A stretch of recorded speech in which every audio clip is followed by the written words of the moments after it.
মৃত্যুর পরও রক্ষা পেল না এক তরুণী, যার জীবনের যন্ত্রণা শেষ হয়েছিল আত্মহত্যার মধ্য দিয়ে। কিন্তু শেষ নিঃশ্বাসের পরও থামেনি তার প্রতি নির্মমতা। ময়মনসিংহের হাসপাতালের মর্গে ঘটে গেছে এক হৃদয় বিদারক অকল্পনীয় ঘটনা। আত্মহত্যা করা এক তরুণীকে মর্গে ধর্ষণ করেছে এক যুবক। এমন ঘটনায় গোটা দেশ যেন স্তব্ধ। জানা গেছে, ময়মনসিংহ মেডিকেল কলেজ হাসপাতালের মর্গে ময়না তদন্তের জন্য রাখা হয়েছিল ২০ বছরের সেই মেয়েটির দেহ।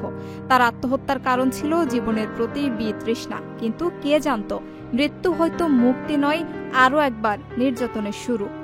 ডোম আবু সাইদ, যিনি ৩ বছর ধরে লাশ আনা নেওয়ার কাজ করতেন, সেই মানুষই নেমে গেলেন এমন পশু তার গভীরে, যা কল্পনাকেও লজ্জা দেয়। চাবি হাতে ফিরে এসে একা অন্ধকার মর্গে ঢুকে ধর্ষণ করল মৃতদেহকে।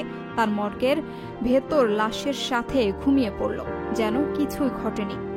ময়নাতদন্তে যখন চিকিৎসক ধর্ষণের আলামত পান, তখনই ফেটে পড়ে হাসপাতাল প্রশাসন।